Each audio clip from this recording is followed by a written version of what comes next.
वीरेंद्र सिंह और तेज सिंह बाग के बाहर से अपने खेमे की तरफ रवाना हुए। जब खेमे में पहुंचे तो आधी रात बीत चुकी थी, मगर तेज सिंह को कब चैन पड़ता था। वीरेंद्र सिंह को पहुंचाकर फिर लौटे और अहमद की सूरत बना क्रूर सिंह के मकान पर पहुंचे। क्रूर सिंह चुनारगढ़ की तरफ रवाना हो चुका था।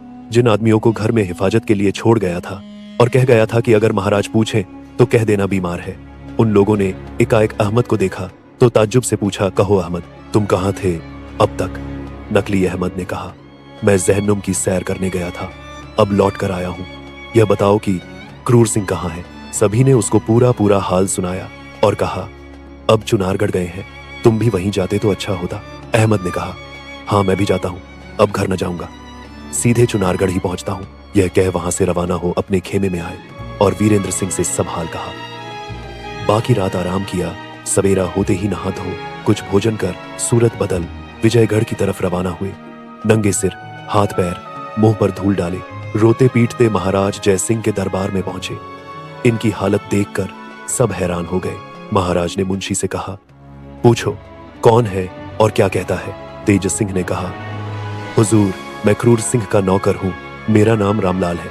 महाराज से बागी होकर क्रूर सिंह चुनारगढ़ के राजा के पास चला गया है। मैंने मना किया कि महाराज का नमक खाकर ऐसा न करना चाहिए, जिस पर मुझको खूब मारा और जो कुछ मेरे पास था सब छीन लिया। हाय रे, मैं बिल्कुल लुट गया, एक कौड़ी भी नहीं रही। अब क्या खाऊंगा, घर कैसे पहुंचूंगा? लड़के बच्चे 3 बरस की कमाई खोजेंगे, कहेंगे कि रजवाड़े की क्या कमाई लाए हो, उनको क्या दूंगा? दुहाई महाराज की, दुहाई दुहाई।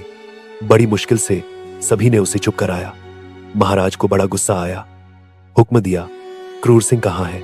चौबदार खबर लाया, बहुत बीमार है, उठ नहीं सकते। रामलाल तेज सिंह बोला, दुहाई महाराज की, यह भी उन्हीं की तरफ मिल गया, झूठ बोलता है, मुसलमान सब उसके दोस्त हैं। दुहाई महाराज की, खूब तहकीकात की जाए। महाराज ने मुंशी से कहा, तुम जाकर पता लगाओ कि क्या मामला है। थोड़ी देर बाद मुंशी वापस आए और बोले, महाराज क्रूर सिंह घर पर नहीं है और घर वाले कुछ बताते नहीं कि कहाँ गए हैं। महाराज ने कहा, जरूर चुनारक गया होगा। अच्छा, उसके यहाँ के किसी प्यादे को बुलाओ। हुक्म पाते ही चौबदार गया और बदकिस्मत प्यादे को पकड़ लाया। महाराज ने पूछा, क्रूर सिंह कहाँ गया है? प्यादे ने ठीक पता नहीं दिया। रामलाल ने फिर कहा, दुहाई महाराज की, बिना मार खाए न बताएगा। महाराज ने मारने का हुक्म दिया। पिटने के पहले ही उस बदनसीब ने बतला दिया कि चुनारगढ़ गए हैं। महाराज जयसिंह को क्रूर का हाल सुनकर जितना गुस्सा आया बयान के बाहर है। हुक्म दिया, 1.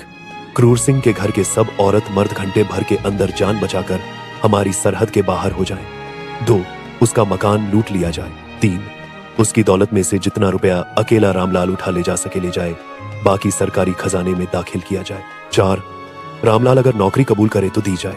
हुक्म पाते ही सबसे पहले रामलाल क्रूर सिंह के घर पहुंचा। महाराज के मुंशी को जो हुक्म तामील करने गया था, रामलाल ने कहा, पहले मुझको रुपए दे दो कि उठा ले जाऊं और महाराज को आशीर्वाद करूं। बस जल्दी दो, मुझ गरीब को मत सताओ। मुंशी ने कहा, अजब आदमी है, इसको अपनी ही पड़ी है। ठहर जा, जल्दी क्यों करता है? नकली रामलाल ने चिल्लाकर कहना शुरू किया, दुहाई महाराज की, मेरे रुपए मुंशी नहीं देता। कहता हुआ महाराज की तरफ चला। मुंशी ने कहा, लो जाते कहां हो? भाई पहले इसको दे दो। रामलाल ने कहा, हद तेरे की, मैं चिल्लाता नहीं तो सभी रुपए डकार जाता। इस पर सब हंस पड़े। मुंशी ने 2000 रुपए आगे रखवा दिया और कहा, ले जा। रामलाल ने कहा, वाह, कुछ याद है महाराज ने क्या हुक्म दिया है?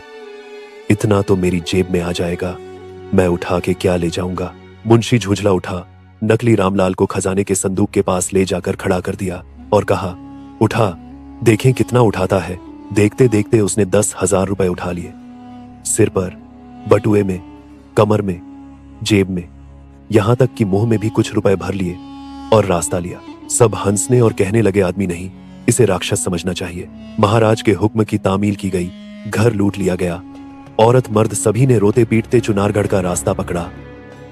तेज सिंह रुपया लिए हुए वीरेंद्र सिंह के पास पहुंचे और बोले, आज तो मुनाफा कमा लाए, मगर यार माल शैतान का है, इसमें कुछ आप भी मिला दीजिए जिससे पाक हो जाए। वीरेंद्र सिंह ने कहा, यह तो बताओ कि लाए कहां से? उन्होंने सब हाल कहा। वीरेंद्र सिंह ने कहा, जो कुछ मेरे पास यहां है मैंने सब दिया। तेज सिंह ने कहा, मगर शर्त यह है कि उससे कम ना हो, क्योंकि आपका रुतबा उससे कहीं ज्यादा है। वीरेंद्र सिंह ने कहा, तो इस वक्त कहां से लाएं? तेज सिंह ने जवाब दिया, तमस्सुक लिख दो। कुमार हंस पड़े और उंगली से हीरे की अंगूठी उतार कर दे दी। तेज सिंह ने खुश होकर ले ली और कहा, परमेश्वर आपकी मुराद पूरी करे। अब हम लोगों को भी यहाँ से अपने घर चले चलना चाहिए, क्योंकि अब मैं चुनारगढ़ जाऊंगा। देखूं शैतान का बच्चा वहां क्या बंदोबस्त कर रहा है।